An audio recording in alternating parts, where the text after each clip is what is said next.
Thank you for joining us on Personality Check. This is where we talk about personalities and their stories. I am Abdullateef and I welcome you to the show. Mr. Ola Emmanuel, a certified business trainer and columnist, is my guest today. Mr. Ola Emmanuel, welcome. Thank you very much. Let's know about your background and the path that led you to where you are now. Thank you very much. I would say the journey started as a village boy after the primary school, secondary school, and then I found myself having to go and become a clerk to one of the women selling in the open markets. Then I was earning salary of 15 naira. So having done that for about 3, 4 years, I had to leave the job and then went to go and learn typing and shorthand. We used to call it typing and shorthand that time. Okay. So it was along the line that I realized that I need to do my GCE O level. Okay. And as a private student, I had to read on my own without going into, that is, without attending any coaching school or extramural classes. Okay. Along that line, preparing on your own, you have to read wide, reading all the subjects I've chosen and the English language that is compulsory. Okay. Started reading voraciously. That was how I came to start reading James Hadley Chase. I read as many titles of Chase as possible. And then from there, reading another novel like that, Peseta. We call it Peseta those days. Okay. So along the line, because of the way I went into reading, it started forming in me that I myself I should write my own story. So I picked my pen and started writing something. I've mentioned that I was learning typing and shorthand. So when I finished drafting the story and I typed it, it was around 120 to 130 pages typewritten. Okay. So that was like a fire in me that, I must go to school. So the motivation for my going to school was that ability to write, so that I could polish my ability to write and then maybe pick up a career in writing. Okay. So along that line, we have been on the art of writing. When I entered into the higher institution, I immediately joined the press club. So I was a journalist on campus. Which higher institution? Well, I attended the Federal Polytechnic in Laro. Okay. Yeah. So I was a journalist on campus, and we did that with all our energy. And then, when you are a journalist on campus, you don't boast about it. Your classmate must not know, so that they won't start running away from you, because students that time, they see journalists as terrorists. So we do it clandestinely, because there was something that we used to say that time, that you can bug even your friend. You just woke up the next morning and discover his life pasted on the board, where every student will say, "Hey, they've bugged so person, they've bugged so." That made the journalists on campus to be those that you have to do it silently. And if your friends happen to know, they may not relate with you like that again. And we did that, and I happened to be one of those who really did journalism to the highest level on campus. That is, I became one of the leaders, meeting with school authorities and then holding meetings here and there. I was the general secretary of my press club on campus. So we did it along that line. During my year 3, I started relating with business, writing. There on campus, I started reporting deals, giving information about how people can do international trade as a student. I started doing it then. So by the time I graduated, I'd already made up my mind to go fully into writing books, and then having a publication of my own.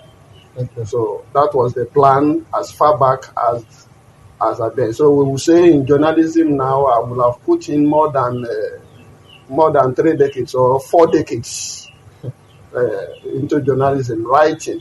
But along the line, I had to pick up my certificate to look for employment because when you want to write and you want to write on your own, starting your own something, and you don't have money, that is not a good thing to start with.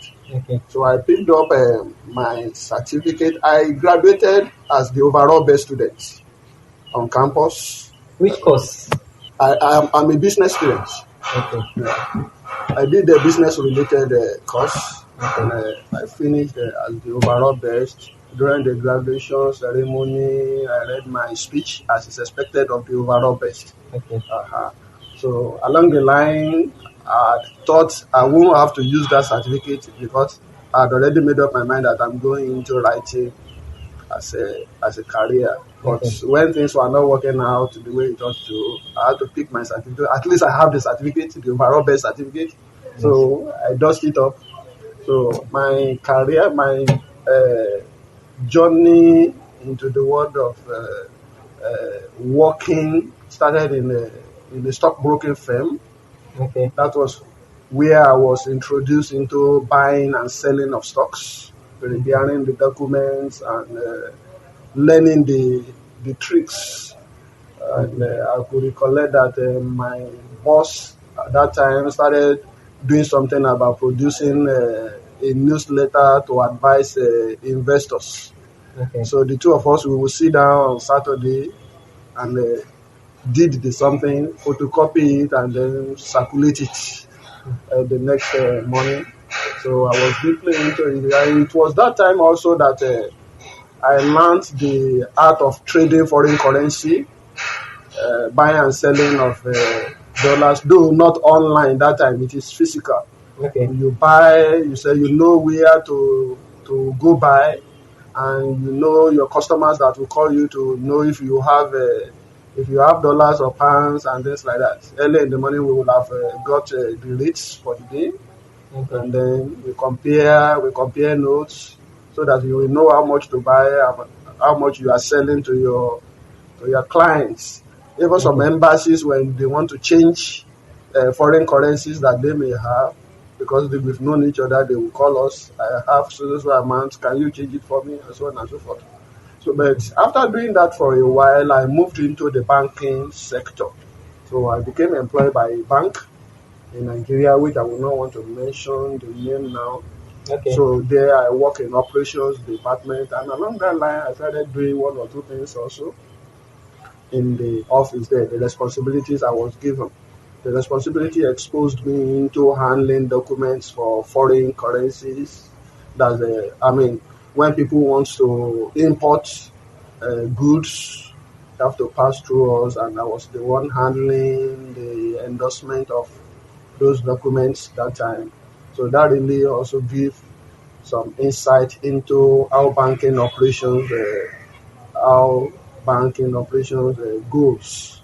Okay. So with that, along the line, I've started doing my magazine. Don't forget that I said initially that was why I went to school. Yes. So while doing the banking work in the evening, I was already putting my hands into writing again and then packaging a monthly publication.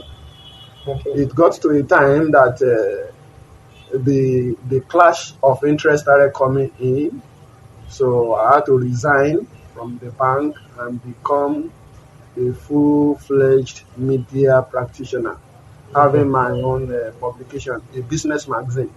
The name of the magazine was Oak Business Magazine, now rested.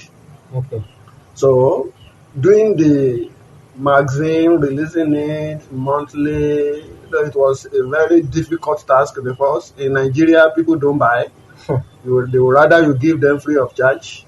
So I have a couple of friends that were supporting, Okay. and my link in the bank where I worked was still there. So the bank colleagues, they really supported me from top That's the managing director level to the lowest cadre. I would say they really gave me very good support. So we were using the banking system to circulate the magazine. Okay. Package it 10 copies, 20 copies, sent to all the branches Of the bank. of the bank. And because they know that I'm in the head office, so whether they sell it or not, I don't want to know. What I want is that they must credit my account with the money. So I really understand this privilege, and I will always want to appreciate those who are there for the publication that time. So along the line, we have to now fully concentrate. So it was along that line that to get more visibility, my friends in other newspaper houses, we started meeting and discussing. That was how I started writing business columns. I started with independent newspaper. Okay. From there, I wrote for Tribune. I wrote for Compass newspaper. I wrote for Sun newspaper. I wrote for uh, uh, I wrote for Punch. And other several magazines that will call and say, "Oh, we saw your article somewhere. Please give us permission to publish." So that was how we were running it until year 2009, when I came in contact with one of the leading businessmen in Nigeria. He was a director general, and we met at a function. And having chatted, "Oh, you are Mr. Ola Emmanuel. I've been reading your column. Wonderful." That was how we struck a friendship. So it was through him that I came in contact with the Nigeria Employers Consultative Association, NECA. And through that platform, I was introduced to the International Labour Organization. First in 2009 to represent Nigeria when the ILO brought together 11 African countries to discuss, in a workshop, to discuss how to tackle employment challenges among youths. So I was the one who represented Nigeria. We were together, brainstorm, and everybody went back to his or her country to start doing something. The following year, that was year 2010, I became trainer for the international body, the ILO, on its program named Start and Improve Your Business program. So I became a trainer, training entrepreneurs. I was certified by the international body, so I was recognized as a certified business trainer. And I'm also into cooperatives, dealing with cooperative societies, giving them counsels, consulting, and then training, talking to them on how to do best cooperatives. So that has been the journey, the training. I've already come into real business world now.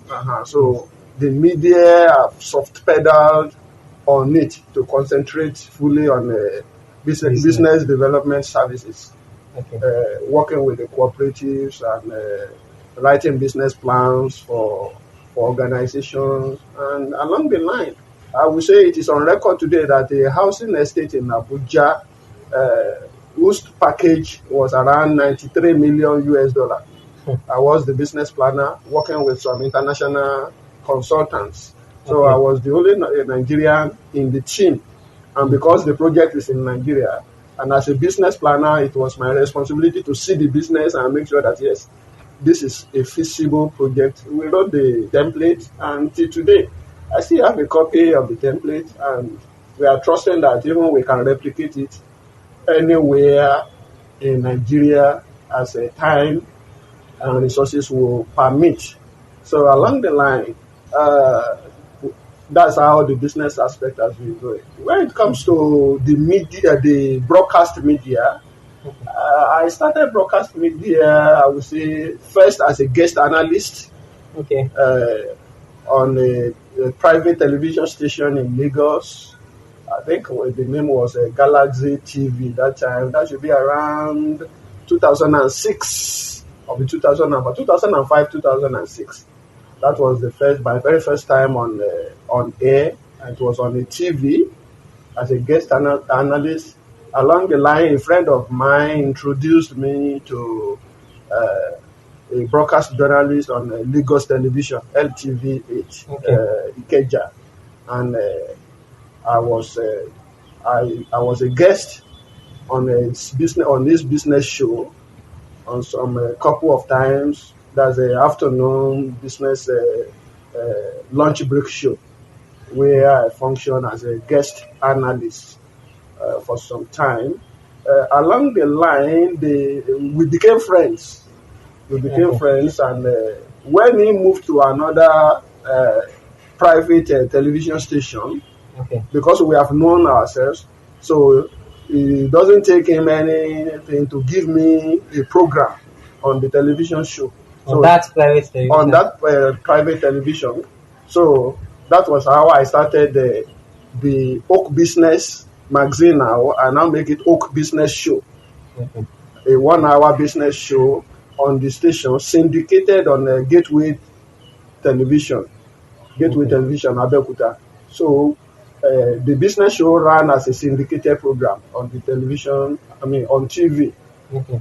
until I had to stop it when the private station relocated to a place where I couldn't just where I couldn't continue the show because of distance. Okay. So I had to uh, put a stop to the TV show and then concentrate publishing my own magazine and writing my columns in newspapers. Along the line, another radio station saw my column and invited me. He invited me to come and feature on the radio show. So that was how I think that radio station was Radio Continental, Lagos, Okay. by a lady. The lady was the show host. So that was my first time on radio, and it was to appear as a guest analyst. Okay. So we did that a couple of times, maybe 2, 3 times, and I concentrated fully on business until of recent when I discovered that some of the activities that I'm doing, there is need for it now to actually pick up the media capacity to back it up, to push it to raise it into limelight. Okay. That was when we started, okay, how do we become fully certified broadcast journalist? And which I believe you are aware of that time now. Yes. So that is how it has been when it comes to the media career path, Okay. and then the background of my consultancy services and writing for other media organizations as a columnist. Okay. So that is that. On business side, I've been working on my own businesses, and it has been up and down because in business, no business operates on a straight line. Okay. No, it has to be up and down, up and down. The only thing is that when you measure the performance over a period, let it be seen that, okay, yes, you have actually made some progress. So that is the way business life is. And what I'm doing presently is to bring people together to do something on what I call tripartite approach to industrial business. Because as the economy is changing, where we are now, we are operating a fully deregulated economy now. Yes. Welfare or whatever government has been doing before, government has changed the approach. So we are now in a fully deregulated economy, and some things will be happening. Part of it is that the cost of doing business will be increasing. What you can do with 500,000 naira before, you will need millions now to do it. This may become a problem to some micro and small business men and women. So they need to begin to come together. The way they developed economies, the way it used to happen here, where people will come together and they will deploy collaborative approach, or what we call cooperative economy, to engage in some industrial scale activities. So this is part of what I am doing presently, bringing intelligence based on what we have come in contact with at the global level to begin to reshape the way businesses are done in Nigeria. This is what I'm doing at present. You are doing this through which platform? Well, we have an incorporated trustees, and it is that incorporated trustees that is championing the industrial approach to the industrial scale approach to business operations. The name of the trustee is a Licent Entrepreneurial Network, or we call it Licent Entrepreneurial Movement. We have cooperatives there, we have youth movement there, we have the platform where adults comes together. The idea is that let us stimulate how each of these economic classes are able to do business, and they stimulate or enjoy what they are doing by bringing out real reward for efforts. Earlier, you said that the Oak business magazine is rested. It's rested, yes. So why?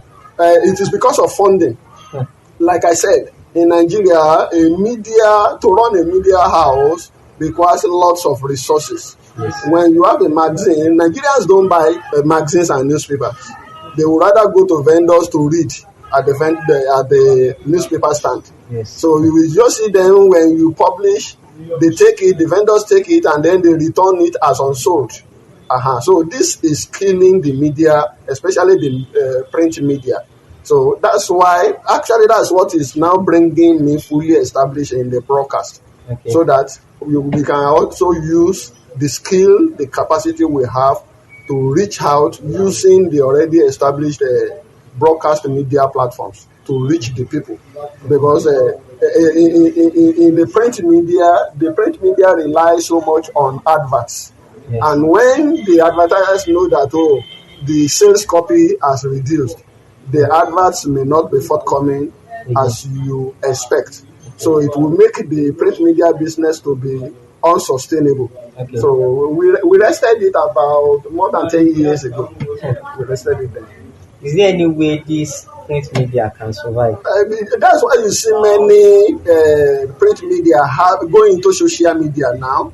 Even radios are now going into social media, bringing in the videos, the graphics, so that everybody is competing. So the TV is no longer the exclusive preservation of where you want to see the broadcast to you. Even we have individuals now using their phones to broadcast. Yes. So the media industry is really taking another shape, new dimension, whereby everybody is bringing in the video now. So the people that are in the media now, they have already deployed the social media, and you even see the print media doing their own YouTube video blogging and so on and so forth. It is because of the pressure in the industry. That is the way some people have been re-engineering to make sure that they survive. The big ones, the big newspaper ones, will still be surviving, but the young ones may be finding themselves out of the industry, except they can repackage. That's why you see people now in the print media, they are having shows on broadcast stations now as a way of re-engineering their media houses. Okay. Among the books you recently published are Desperate Business Partner. Okay. And Run Like a Champion. Right, yes. So why did you write this? You have really been doing your research. Well, I've already told you my journey. Yes. Which means I'm an author. Yes. I've had the privilege of authoring some books. Okay. Those ones you mentioned are the recent ones. Okay. I wrote Run Like a Champion to tell the story of how a poor student can become a very good student academically. Okay. You know, we have some students who don't want to go to school. Their parents will struggle, shout, and do all what they want to make sure that the child goes to school. But you may still see the child becoming recalcitrant. Yes. They are not just interested in going to school. So the school deals with that kind of a situation whereby you tell them the story. It's a narrative thing. You write it in such a way that they can easily fall in love with the story. So it is a storybook. How a particular student moves from the village through the stages in school, despite the fact that he lost interest in education at a particular point in time, Okay. he still managed to graduate as overall best. Okay. So you can say, okay, maybe I'm telling the story of my life, but you won't find my name there. Yes. But actually, what I passed through formed part of what you will read in that book. Okay. Then that is for students. Then desperate business partner is another experience about what is happening in the business world. You know, doing business in Nigeria now is becoming very competitive and toxic. Okay. You may meet, or you are bound to meet with all manners of people in the course of doing your business. Some people, they have the mind of just cheating you. Okay. Some people, when they tell you it is A and you believe it is A, as far as they are concerned, they just tell you that for them to have their way. They are having something else in their mind. Okay. So that book, Desperate Business Partner, deals with how to really understand some businesses. How people do businesses and why you must be on your toes. I also wrote it as a story. Okay. The story of a particular guy who met with a woman, elderly, and then what transpired, how everything went bad between the two of them, how one was sent into prison, and how long it takes for him to be able to come out of that problem. Okay. So it really that book addresses today's issue when it comes to doing business. Okay. Yeah. Aside start and improve your business, do you have any other column? I've concentrated on doing or writing what I do of recent. So I've limited my column to an online news medium now, whereby I'm writing. If you will see that start and improve your business is actually the brand name for the training that I'm doing for our ILO Start and Improve Your Business program. So that name comes from there, from that Start and Improve Your Business program, which enables us to take anybody who just wants to do business but you don't have any idea of what business you want to do. We will take you through the process, doing exercises till you have an idea that this is the right business that you are going to do, and then picking it to another stage whereby you now do the business plan, and then you now see that, okay, yes, if I start this business, I will be able to do it profitably and sustainably. Then going to another stage whereby you are now talking about improving the business to becoming a medium scale or large scale business. So it is a process. It is stage by stage. Okay. So that's why that column, it is what I'm doing inside training room that I'm bringing to educate people through the writing. Okay. And you will see of recent that, okay, yes, most of my writings have been addressing or doing what we call advocacy. Yes. Touching government, what government is doing and things like that. But that is just the advocacy aspect. Because if the environment is not conducive for business, you can hardly run the business profitably. So that is why we cannot remove advocacy from this issue that we are talking about. Yes, sir. How do you balance opinion with objectivity? It depends on what you mean by objectivity now. Opinion is an opinion. It means how it occurred to you and you give it out. Objectivity simply means that you are not subjective in whatever you are doing. You give it the way it ought to be. So opinion is on its own. Objectivity is on its own. As far as I am concerned, I don't know if you want to shed more light on what. Sometimes the two may come together. Like if there is an issue now, yes. So you may feel like writing your opinion about it. Yeah. And a journalist needs to be very objective. As a journalist, it depends on how you are working now. Are you working as reporting an issue? Are you getting it? Or you are analyzing an issue? What I do is to analyze. Okay. I've left that stage of reporting. Okay. Something happened somewhere yesterday, no. Me, to pick such reports and then analyze it, bring out the salient hidden facts to the fore, so that people can actually know that this is really what is happening. Okay. Yes. Have you ever received any negative feedback? It depends. Most of my activities is based on solution journalism, so it has been more of appreciation than negative. If we are analyzing things that touches the government, why the people that are listening to us, why they may appreciate it, the people that we are talking about, that is the government people, they may not like it. Maybe you are talking too much. Maybe you are revealing too much. Maybe what the people should not know, you are unveiling it. They may not like it, but none has come out to say, please don't do what you are doing. No, that has not happened. So what's the most important lesson you've learned in your career so far? Well, most important lesson, it depends. It depends now. There is what we call occupational hazard. Okay. Occupational hazard is when you run into a very toxic client, that after you have agreed to run a business this way, the person changes his mind and things no longer go the way it is or it was agreed. Okay. That may not make you enjoy something. And in the business environment nowadays, you may charge a particular business for 10 kobo and you discover that you have shot yourself on the foot.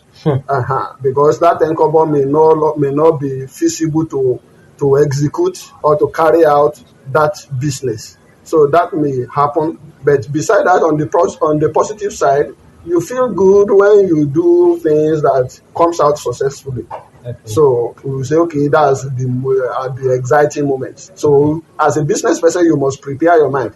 So far it goes whatever direction, you make sure that you guard against it going negative into negative direction. Okay. You do your own work very well, and you do it in such a way that, and then you make sure that yes, you don't run into problem. Okay. If you are talking, don't allow your mouth to run you into problem.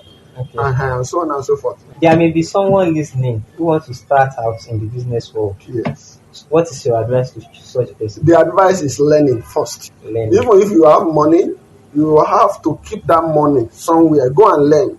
If it is if it is a line of business that you can first go into as an apprentice, 3 months, 6 months, first of all, go and learn the rudiments. Don't use your money to do what we call trial and error. No, if you lose that money, you may not get it again. Okay. So first of all, go and learn it. Don't be somebody who wants to go and be trading in diamonds and you find yourself buying broken glasses.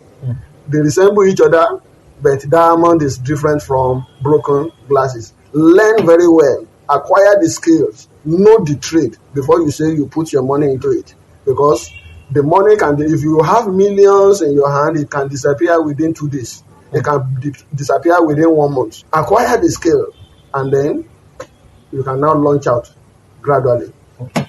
Earlier, you talked about business do not operate on the straight line. Businesses do not operate on the straight line. Yes. What if the zigzags are becoming too much and the person wants to quit? No, it will always be zigzag. Business will always be zigzag. Going up today, coming slightly down tomorrow, rising again, falling. The most important is that as it is rising and falling, let it be that the rising and falling is going up.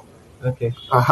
Let it be like that. If it is rising and falling that is coming down, okay, the end of it is that business will die.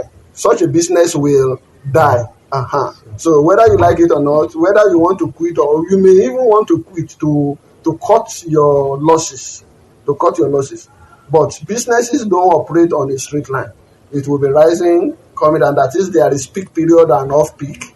So that's the way it will be running. But let it be that, okay, if we measure it from January 2023 to December 2024, Where you were in January 2023, you are better off December 2024, Okay. irrespective of how it was going up and coming down. Okay. Yeah. Finally, what do you think is the biggest challenge facing businesses in Nigeria today? The biggest challenge is the challenge of knowledge. There are many people in business doing businesses they don't know, they don't really understand, and you may see them actually doing what they are not supposed to do. When you are doing a business that you cannot capture all your costs, you won't be able to know that this is the exact price you should sell. And it is when you capture all the cost that you know the price you should sell, that you will now know who are the customers that you should face. It is not everybody that can be your customer. There are some customers that they may be operating at the top, that they may not be more than 20 or 30 or how many, but the volume of businesses they are doing with you is sufficient to sustain your business very well. Unlike you coping with crowds whereby something you're supposed to sell for 1,000 naira, they are willing to pay 700 naira. That 700 naira may not cover all your costs. If you remain with them, you will become frustrated and you may run away from doing business. Meanwhile, your real customers are somewhere that you are yet to identify. So you must learn very well, acquire knowledge. Do your business plan very well. The business plan will show you how many units of products you must sell before you can make profit. It will show you what price you must sell if you want to make profit. And then it will show you who are the kind of customers that can pay that price, that selling price that you should run after. As in, when you are doing business, you don't, all the people don't belong to you. You are the one to identify your own people who can pay you. That's why you can buy a bottle of soda, 100 naira somewhere, and then another person buying that same quantity bottle of soda, 500 naira somewhere. Yes. It is a pleasure having you on Personality Check today, Mr. Ola Emmanuel. Thank you very much. Thank you, dear listener, for listening. I am Abdullateef. Bye bye.